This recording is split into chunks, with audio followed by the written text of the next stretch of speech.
ಹಳೆಯ ಚಿನ್ನದ ಒಡವೆನ ಅಧಿಕ ಬೆಲೆಗೆ ಮಾರಬೇಕೆ? ಅಂದ್ರೆ ಆಟಿಕಾಗೆ ಕಾಲ್ ಮಾಡಿ 8880 ಅಟ್ಟಿಕಾ ಗೋಲ್ಡ್ ಕಂಪನಿ. ನಿಮ್ಮ ಒಂದು ಆರ್ಟ್ ಡೈರೆಕ್ಷನ್ ನಾವು ನೋಡ್ಬೋದು ಸರ್, ಟ್ರೈಲರ್ ಅಲ್ಲಿ ಇರ್ಬೋದು, ಒಂದಷ್ಟು ತುಣುಕು ಆವಾಗ ಕಾಣಿಸ್ಕೊಳ್ತಾ ಇತ್ತು. ಸೆಟ್ ನಿರ್ಮಾಣ ಹೇಗ್ ಮಾಡಿದ್ರಿ, ಎಷ್ಟು ಅದಕ್ಕೋಸ್ಕರ ಅಂತ ಎಷ್ಟು ಡೆಡಿಕೇಟೆಡ್ ಆಗಿದ್ರಿ? ಈ ಒಂದು ಟಾಕ್ಸಿಕ್ ಅನ್ನುವಂಥದ್ದು ತುಂಬಾ ಸ್ಪೆಷಲ್ ಎಲ್ರಿಗೂ. ಅದರಲ್ಲೂ ಸಹ ಯಶ್ ಅವರ ಏನ್ KGF ಸಿನಿಮಾ ಇತ್ತು, ಅದು ಜಾಸ್ತಿ ನಿರೀಕ್ಷೆ ಮಾಡ್ತಾ ಇದ್ದಾರೆ ಅಭಿಮಾನಿಗಳು. ಇನ್ನು ಈ ಸಿನಿಮಾದಲ್ಲಿ ಇನ್ನೇನು ಕೊಡಬಹುದು ಏನೋ, ಯಾಕಂದ್ರೆ ಕನ್ನಡ ಇಂಡಸ್ಟ್ರಿನ ಬೇರೆ ಲೆವೆಲ್ ತಗೊಂಡು ಹೋದಂತವರು ಇನ್ನು ಟಾಕ್ಸಿಕ್ ನ ಬೇರೆ ಯಾವ ಮಟ್ಟದಲ್ಲಿ ಅವ್ರು ತೆಗೆದುಕೊಂಡು ಹೋಗ್ಬೋದು, ಆ ಗೌರವ ಇರ್ಬೋದು, ನನ್ನ ಮೇಲೆ ನಂಬಿಕೆ ಇರ್ಲಿ, ನಿಮಗೆ ಉಳಿಸ್ಕೋತೀನಿ ಅನ್ನೋಂಥ ಮಾತು ಕೂಡ ಟ್ರೈಲರ್ ಲಾಂಚ್ ಅಲ್ಲಿ ಹೇಳಿದ್ರು. ಮೊದಲನೇದಾಗಿ ಹೇಳ್ಬೇಕಾದ್ರೆ ನಮ್ಮ ಯಶ್ ಸರ್ ಜೊತೆಗೆ ಕೆವಿನ್ ಸರ್ಗೆ, ನಮ್ಮ ಸುಪ್ರೀತ್ ಸರ್ ಮತ್ತು ಎಕ್ಸಿಕ್ಯೂಟಿವ್ ಪ್ರೊಡ್ಯೂಸರ್ ನವೀನ್ ಸರ್ ಹಾಗೂ ಸುಬ್ರಹ್ಮಣ್ಯ ಸರ್, ಇವ್ರಿಗೆಲ್ಲ ಮೊದಲನೇದಾಗಿ ನಾನು ಥ್ಯಾಂಕ್ಸ್ ಹೇಳಬೇಕು. ಯಾಕಂದರೆ ಇವರೆಲ್ಲ ಫಸ್ಟು ಒಂದು ಡಿಸ್ಕಷನ್ಲಿದ್ದಾಗ ಈ ಸಿನಿಮಾಗೆ ಆ್ಯಕ್ಚುಲಿ ಟಾಕ್ಸಿಕ್ಗೆ ಪ್ರೊಡಕ್ಷನ್ ಡಿಸೈನರ್ ಅಬಿದ್ ಅಂತ ಹೇಳ್ಬಿಟ್ಟು ಒಬ್ಬರಿದ್ದಾರೆ. ಅಲ್ಲಿ ಅವರ ಇದರಲ್ಲಿ Bombay episode, Bombay entire shoots ಎಲ್ಲ ಅವರೇ ಅದನ್ನು ಹ್ಯಾಂಡಲ್ ಮಾಡ್ತಾ ಇರ್ತಾರೆ. ಅವ್ರ ಜೊತೆ ಒಬ್ಬ ಸಂದೀಪ್ ಅಂತ ಹೇಳ್ಬಿಟ್ಟು, ಓಕೆ, ಅವರು ಅಲ್ಲಿ ಹ್ಯಾಂಡಲ್ ಮಾಡಿ ಬೆಂಗಳೂರಿನಲ್ಲಿ ನಾವು ಸಾಕಷ್ಟು ದೊಡ್ಡ ಸೆಟ್ ಹಾಕಬೇಕು, ಬೆಂಗಳೂರಿನಲ್ಲೇ ಜಾಸ್ತಿ ಪಿಕ್ಚರೈಸ್ ಮಾಡೋ ಒಂದು ಮೂವಿ 70% 80% ಅಲ್ಲೇ ಮಾಡೋಣ ಅಂತ. ಎಸ್ ಸರ್ ಯಾವಾಗಲೂ ನಮ್ಮಲ್ಲಿ ನಮ್ಮತನ, ನಮ್ಮ ನೇಟಿವಿಟಿ, ನಮ್ಮ ಕರ್ನಾಟಕ, ನಮ್ಮ ಕನ್ನಡ ಅಂದರೆ ನಿಮ್ಗೆ ಗೊತ್ತು ಅವರಿಗೆ ಒಂಥರ ಏನೋ ಒಂದು ಹೆಮ್ಮೆ. ಆಮೇಲೆ ಅವರು ಎಂಥ ದೊಡ್ಡ ಕೆಲಸ ಆದ್ರೂ ನಾವು ಇಲ್ಲಿ ಮಾಡ್ಬೋದು ಅಂತ. ಬಟ್ ದೊಡ್ಡ ಕೆಲಸ ಇಲ್ಲಿ ಮಾಡ್ಬೋದು, ಅದು ಮಾಡೋದಕ್ಕೆ ಒಂದು ಒಳ್ಳೆ ಸ್ಟ್ರೆಂತ್ ಬೇಕು. ಅಂದರೆ ಈಗ ಅಲ್ಲಿರೋದು ಸೆಟ್ಟು ಎಂಟೈರ್, ನೀವು ಸಿನಿಮಾ 80% ಆಫ್ ಮೂವಿ ಸೆಟ್ಗಳಲ್ಲೇ ಶೂಟ್ ಇರೋದು, ದೊಡ್ಡ ಸೆಟ್ಟು. ಅದು ಆಗ ಮಾಡಬೇಕಂದ್ರೆ ಹೇಗೆ ಮಾಡೋದು ಅಂತ ಒಂದಷ್ಟು ಜನರದೆಲ್ಲ ಇಂಡೈರೆಕ್ಟಾಗಿ ಇಂಟರ್ವ್ಯೂಗಳು ನಡೆದಿರುತ್ತೆ. ಕೊನೆಗೆ ಎಲ್ಲರೂ ಸೇರಿ ನನ್ನ ಸೆಲೆಕ್ಟ್ ಮಾಡಿರ್ತಾರೆ. ಆ ಸೆಲೆಕ್ಟ್ ಮಾಡಿದಾಗ ಫಸ್ಟ್ ನನಗೆ ಕಾಲ್ ಬಂದಾಗ ಸುಬ್ರಹ್ಮಣ್ಯ ಸರ್, ಎಕ್ಸಿಕ್ಯೂಟಿವ್ ಪ್ರೊಡ್ಯೂಸರ್, ಅವರು ಕಾಲ್ ಮಾಡಿದಾಗ, ಈಗ ಯಾವಾಗ ಬೇಕಾದ್ರೂ ಮೀಟಿಂಗ್ ಇರುತ್ತೆ, ಯಶ್ ಸರ್ ಹೇಳಿದ್ದಾರೆ ರೆಡಿ ಇರಿ ಅಂತ. ಯಾವ ಸಿನಿಮಾಗೆ ಅಂದರೆ ಹೇಳ್ತೀನಿ, ಒಂದು 2 days ಹೇಳ್ತೀನಿ. ನಾನು ನಡೀತಾ ಇರೋದು ಟಾಕ್ಸಿಕ್. ಅಂದಾಗ ನನಗೆ ಒಂದು 2 days ಒಂಥರ ಎಮೋಷನ್ನು, ಒಂಥರ ಏನೋ ಖುಷಿ, ಭಯ ಎಲ್ಲ ಇದಾಯಿತು. ಯಾಕಂದರೆ ಅಷ್ಟು ದೊಡ್ಡ ಮಟ್ಟದ ಸಿನಿಮಾ, ಇವ್ರು ಹಾಕ್ಕೊಂಡಿದ್ದಂಥ ಒಂದು ಪ್ಲಾನ್ಸ್ಗಳು ಅದೆಲ್ಲ. ಆಮೇಲೆ ಏಕೆಂದರೆ ನಾನು ಕೊನೆಗೆ ಧೈರ್ಯ ತೊಗೊಂಡು ಏನಾದ್ರು ಮಾಡೋಣ ಅಂತ ಹೇಳ್ಬಿಟ್ಟು ಫಸ್ಟ್ ವೆಸ್ಟ್ ಎಂಡ್ ಹೋಟ್ಲಲ್ಲಿ ಮೀಟಿಂಗ್ ಹೋಗ್ತೀವಿ. ಬಾಂಬೆ ಕ್ರೂ ಬಂದಿರ್ತಾರೆ, ಅವರೊಂದಷ್ಟು ಸಿಂಪಲ್ ಒಂದು ಮಿನಿಯೇಚರ್ಸ್ ಎಲ್ಲ ಮಾಡಿರ್ತಾರೆ. ಅಲ್ಲಿ ಡಿಸ್ಕಷನ್ ಆಗ್ಬೇಕಾದ್ರೆ ಸರಿ ಹಿಂಗೆಲ್ಲ ಬಂದಾಗ ಅವರೊಂದು ಲಿಸ್ಟ್ ಕೊಟ್ಟಿರ್ತಾರೆ. ಇಲ್ಲ, ನಮಗೆ ಬೆಂಗಳೂರಿಂದ ಹಿಂಗೆಲ್ಲ ಮಾಡ್ಬೇಕಾದ್ರೆ ಒಂದು 10 ಜನ ಆರ್ಟ್ ಡೈರೆಕ್ಟರ್ಸ್ ಬೇಕು, ಈ ಸಿನಿಮಾ ಕೆಲಸ ಮಾಡೋದಕ್ಕೆ 10 ಜನ ಆರ್ಟ್ ಡೈರೆಕ್ಟರ್ಸ್ ಬೇಕಾಗ್ತದೆ, ನಿಮ್ಮ ಅಂಡರಲ್ಲಿ ಎಲ್ಲರನ್ನ ಇಟ್ಕೊಂಡು ನೀವು ಮಾಡ್ಬೋದು ಹಂಗೆ ಹೀಗೆ ಅಂತ. ಸರಿ, ನಾನು ಫಸ್ಟ್ ಮೀಟಲ್ಲಿ ನೋಡ್ತೀನಿ, ಎಲ್ಲ ಡಿಸ್ಕಷನ್ ಮಾಡಿ ಎಲ್ಲ ಓಕೆ ಆಯ್ತಲ್ಲ ಆದಮೇಲೆ 10 ಜನ ಆರ್ಟ್ ಡೈರೆಕ್ಟರ್ಸ್ ನೆಸಿಟಿ ಏನಿದೆ ಅಂತ ಅನಿಸ್ಲಿಲ್ಲ ನನಗೆ. ಆಮೇಲೆ ಈಚೆ ಬಂದಾಗ ನಾನು ಸರಿ ಅಂದ್ಬಿಟ್ಟು ಒಂದು ಡಿಸ್ಕಷನಲ್ಲಿ ನಾನು ಹೇಳಿದೆ, ಇಲ್ಲ ಒಂದ್ಸಲ ಯಶ್ ಸರ್ ಜೊತೆ ಮೀಟ್ ಆಗೋತ್ತು. ಯಶ್ ಸರ್ ಇನ್ನೂ ಸಿಕ್ಕಿರಲಿಲ್ಲ. ಯಶ್ ಸರ್ ಜೊತೆ ನಾನು ಮೀಟ್ ಮಾಡಿಬಿಟ್ಟು ಒಂದ್ಸಲ ನಾನು ಮಾತಾಡ್ತೀನಿ ಅದನ್ನು. ಒಂದು ದಿನ ನನಗೆ 10 ಜನ ಆರ್ಟ್ ಡೈರೆಕ್ಟ್ರ್ ಅಗತ್ಯ ಇಲ್ಲ, ಅಷ್ಟನ್ನ ನಾನು ಒಬ್ಬನೇ ನಿಭಾಯಿಸ್ತೀನಿ. ಸರಿ, ಅದು ಆಯಿತು. ಎಲ್ಲ ಆದಮೇಲೆ ಹೋಗುತ್ತೆ ಎಲ್ಲ. ಇನ್ನೊಂದು ಮೀಟಿಂಗ್ ಆದಾಗ ಯೋಚನೆ ಮಾಡಿ, ಒಂದು ಸಾರಿ ತುಂಬ ದೊಡ್ಡ ಕೆಲಸ,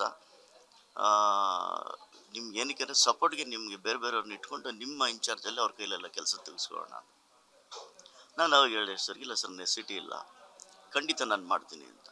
ಕೊನೆಗೆ 3rd ಮೀಟಿಂಗ್ ಎಲ್ಲ ಮುಗಿಯುತ್ತೆ. 4ನೇ ಇದು ಡೈರೆಕ್ಟು ನಾವು HMTನಲ್ಲಿ ನಮ್ಮ ಇದು ಒಂದು ಕೆನರಾ ಬ್ಯಾಂಕ್ ಅವರ ಒಂದು ಪ್ರಾಪರ್ಟಿ, ಅದು ಅರೌಂಡ್ ಒಂದು 20-25 acres, ಅದು ಕಾಂಪೌಂಡಿಂಗ್ ಏರಿಯಾ. ಅಲ್ಲಿ ಬೆಳಗ್ಗೆನೇ 5 ಗಂಟೆಗೆ ಪೂಜೆ ಮುಹೂರ್ತ ಅಂತೆಲ್ಲ ಆಗ್ತದೆ. ಎಲ್ಲ ಆದಮೇಲೆ ಹಾಗೆ ಎಲ್ಲರೂ 5 ಗಂಟೆಗೆ ಎಲ್ಲ ಸೇರ್ತೀವಿ. ಫಸ್ಟ್ ಡೇ ಅವತ್ತು ಸೆಟ್ಟಿಗೆ ಬರ್ತಾರೆ. ಏನಂದರೆ ಏನು ಸೆಟ್ ವರ್ಕ್ ಸ್ಟಾರ್ಟ್ ಆಗಿರಲ್ಲ. ಆ ಸೆಟ್ ವರ್ಕ್ ಸ್ಟಾರ್ಟ್ ಆಗೋದು ಸರಿ, ಎಲ್ಲ ಪ್ಲಾನಿಂಗ್ ನಡೆಯೋದಕ್ಕೆಲ್ಲ ಬಂದಾಗ ಅವ್ರು ಬಂದಾಗಲೇ ನಮ್ಮದೊಂದು ಡೆಮೋ ಹೆಂಗೆ ಮಾಡಿದ್ದೆ ಅಂದರೆ, ಒಂದು ಮದರ್ ಸೆಟ್ ಅಂತ ಒಂದು ಆ್ಯಕ್ಚುಲಿ ಮೇಯ್ನ್ ಇದ್ದಿದ್ದು ಏರಿಯಾ, ಒಂದು ಸರ್ಕಲ್, ಟೌನ್ ಸರ್ಕಲ್ ಅಂತೇಳಿ ಟೌನ್ ಏರಿಯಾದು ಇದು. ಅದನ್ನೆಲ್ಲ ಡೀಟೇಲ್ಸ್ ಎಲ್ಲ ಮಾಡಿಬಿಟ್ಟು, ಆಮೇಲೆ ಯಾವ್ಯಾವ ವರ್ಕು, ಯಾವ್ಯಾವ ಇದು ಏನೇನಿದೆ ಅಂದರೆ ಈ ಪೋರ್ಷನ್ಸು ಒಂದು ನಮಗೆ ಆಲ್ರೆಡಿ ಆ ಸೆಟ್ಟಲ್ಲಿ ಒಂದು 6ರಿಂದ 7 ಸೆಟ್ ನಮಗೆ ಡಿವೈಡ್ ಮಾಡಿಕೊಟ್ಟಿದ್ರು, ಇಷ್ಟು ಸೆಟ್ ಆಗಬೇಕು ಅಂತ. ಅದು ಏನು ಸಾಮಾನ್ಯ ಸೆಟ್ಸ್ ಅಲ್ಲ, ಹೆವಿ ಬಿಗ್. ನೀವೇನು ಇವತ್ತಿನ ದಿನ ರಾಯ ಅಪಾರ್ಟ್ಮೆಂಟು, ರಾಯ ಅಲ್ಲಿಂದ ಈಚೆ ಬಂದು ಈ ರೇಲಿಂಗ್ಸ್ ಮುಂದೆ ಬಾಲ್ಕನಿನಲ್ಲಿ ನಿಂತ್ಕೊಳ್ಳೋ ಸೀನ್ ಆಗಲಿ, ಆ ಏರಿಯಾ ರೋಡ್ಗಳಾಗಲಿ, ಆ ಬೆಡ್ಜು, ಆ ಚರ್ಚು, ಈ ಥರದ್ದು ಎಕ್ಸ್ಟ್ರೀಮ್ ಅಂದರೆ ಎಂಟೈರ್ ಇದು ಡಿಫ್ರೆಂಟ್ ಕೈಂಡ್ ಆಫ್ ಸೆಟ್ಸ್ಗಳಿತ್ತು. ಇದನ್ನೆಲ್ಲ ಸರಿ ಎಲ್ಲ ಮಾಡಿ ಅದನ್ನು ಎಲ್ಲ ಡೀಟೇಲಾಗಿ ಇಟ್ಬಿಟ್ಟು ಅದರಲ್ಲಿ ಏನು ಮಾಡ್ಬಿಟ್ಟಿದ್ದೆ ವರ್ಕರ್ಸ್ ಕ್ರೂ ಇದನ್ನು ರಾಯ ಅಪಾರ್ಟ್ಮೆಂಟ್ ಏರಿಯಾ ಇವ್ರು ಮಾಡ್ತಾರೆ, ಒ ಪಿ ಎಮ್ ಡೆನ್ ಇವ್ರು ಮಾಡ್ತಾರೆ, ಪೋರ್ಟ್ ಸೆಟಪ್ ಇವ್ರು ಮಾಡ್ತಾರೆ, ಸೊ ಜಾಸ್ ಕ್ಲಬ್ ಸೆಟಪ್ ಇವ್ರು ಮಾಡ್ತಾರೆ, ಮದರ್ ಸೆಟ್ ಇವ್ರು ಮಾಡ್ತಾರೆ, ಆ್ಯಂಡ್ ವೆಡ್ಡಿಂಗ್ ಮೆನ್ಷನ್ ಇವರು ಮಾಡ್ತಾರೆ. ಇಷ್ಟು ಸೆಟ್ಸ್ಗಳನ್ನ ನಾನು ಏನು ಮಾಡಿದೆ ಎಲ್ಲ ಡಿವೈಡ್ ಮಾಡಿಬಿಟ್ಟು ಅಷ್ಟೂ ಅಂದರೆ ಮೀನ್ಸ್ ಯಾವ ಕ್ರೂ ಮಾಡ್ತಾರೆ ಅಂದರೆ ಚೆನ್ನೈ ಒಂದು ಟೀಮು, ಹೈದ್ರಾಬಾದ್ ಒಂದು ಟೀಮು, ಅಗೇನು ಕೇರಳ ಒಂದು ಟೀಮು, ಮತ್ತು ಯು ಪಿ ಅವ್ರ ಒಂದು ಟೀಮು, ಮುಂಬೈ ಅವ್ರ ಒಂದು ಟೀಮ್, ಅಂದರೆ ಅಲ್ಲಿಂದ ವರ್ಕರ್ಸ್ನ ಇಷ್ಟು ಜನನ ಆ ಒಂದು ಇದನ್ನೆಲ್ಲ ನೋಡ್ಬಿಟ್ಟು ಫಸ್ಟ್ ಎಷ್ಟು ಸರ್ ಫಸ್ಟ್ ಡೇನೇ ಖುಷಿ ಆಗ್ಬಿಟ್ರು. ಅವ್ರಿಗೊಂದು ಕಾನ್ಫಿಡೆನ್ಸ್ ಬಂತು. ಮೋಹನ್ ಸರ್ ಇನ್ನು ನಾವು ಸಿನಿಮಾ ರೆಡಿ ಮಾಡಿ ಪ್ಯಾನ್ ಇಂಡಿಯಾ ಅಂತ ಅಂದ್ಕೊಂಡಿದ್ದೀವಿ, ಇವಾಗಲೇ ಪ್ಯಾನ್ ಇಂಡಿಯಾ ವರ್ಕರ್ಸ್ನೆಲ್ಲ ಅಂದರೆ ಎಲ್ಲ ಸ್ಟೇಟ್ಸ್ ವರ್ಕರ್ಸ್ನೆಲ್ಲ ಸೇರಿಸಿ ಮಾಡಿಸ್ತಾ ಇದ್ದೀರಾ, ಸೂಪರ್, ಇವಾಗ ನೀವು ಮಾಡಿಕೊಂಡ್ರು ಪ್ಲಾನ್ ತುಂಬ ಚೆನ್ನಾಗಿದೆ ಮೋಹನ್ ಸರ್. ನನಗೆ ಏನಂದರೆ ನೀವು ವರ್ಕ್ ಮಾಡೋದ್ರ ಬಗ್ಗೆ ನನಗೆ ಡೌಟ್ ಇಲ್ಲ, ಬಟ್ ಅಷ್ಟೊಂದು ಜನನ ಸೇರಿಸ್ಬೋದಾ ಅನ್ನೋದೊಂದಿತ್ತು. ಬಟ್ ಇವಾಗ ನೀವು ಇಲ್ಲಿ ಕೊಟ್ಟಿದ್ದೀರಾ, ನಾನು ವರ್ಕ್ ಸ್ಟಾರ್ಟ್ ಆದಮೇಲೆ ಅಷ್ಟೊಂದು ಜನ ಸೇರಿಸ್ಬೋದಾ ಅಂತ. ಖಂಡಿತ ನೀವು ನೋಡಿ ಸರ್, ನೀವು ಒಂದು ಸೆಟ್ ರೆಡಿಯಾಗಿ ಒಂದು 50%ಗೆ ಬನ್ನಿ ಸರ್ ಅಂತ ಹೇಳಿ ಎಲ್ಲ ಆಗುತ್ತೆ. ಅರೌಂಡ್ ಸೇರಿಸ್ತೀನಿ ಎಲ್ಲ ಟೋಟಲಿ 1200 ಜನ ವರ್ಕರ್ಸ್ ಸೇರ್ತೀವಲ್ಲ ಎಲ್ಲಿ HMT ಗ್ರೌಂಡಲ್ಲಿ.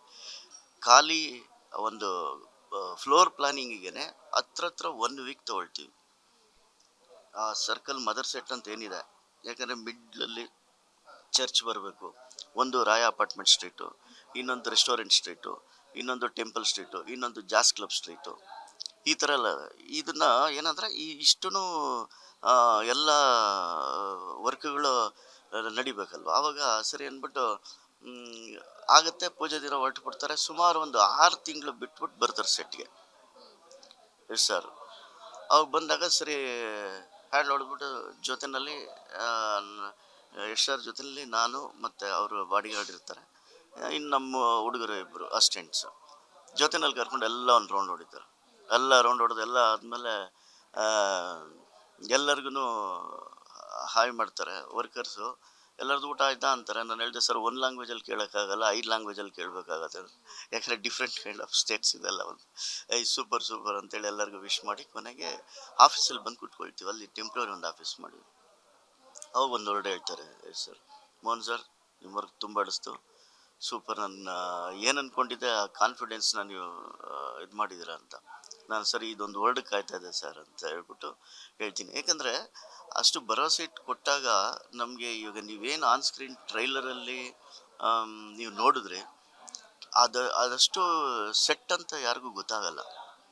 ಫಾರ್ ಎಕ್ಸಾಂಪಲ್ ನಾನು ಸಿಮೆಟ್ರಿ ಸೆಟ್ ಫಸ್ಟ್ ಬಂದು ಟೀಸರಲ್ಲಿ ನೋಡಿರ್ಬೋದು, ಅದು ಸಿಮೆಟ್ರಿ ಸೆಟ್ ಹಾಕಿದ್ದೆ. ಆ ಸೆಟ್ಟು, ಆ ಬ್ಲಾಸ್ಟು ಎಪಿಸೋಡು, ಟಾಮ್ ಸ್ಕಿಮ್ಸ್ ಎಲ್ಲ ಹೊಡೆದೋಗುತ್ತೆ, ಆಮೇಲೆ ಆ ಚಾಪಲ್ ಬ್ಲಾಸ್ಟ್ ಆಗುತ್ತೆ.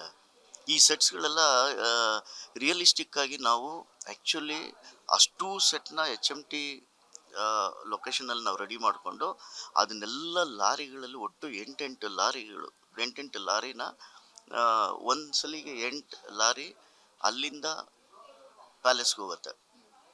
ಡಂಪ್ ಮಾಡಿ ಬರೋಷ್ಟೊತ್ತಿಗೆ ಇನ್ನೊಂದು 8 ಲಾರಿ ತಿರ್ಗಾ ಸೆಕೆಂಡ್ ಡಂಪ್ ಆಗುತ್ತೆ.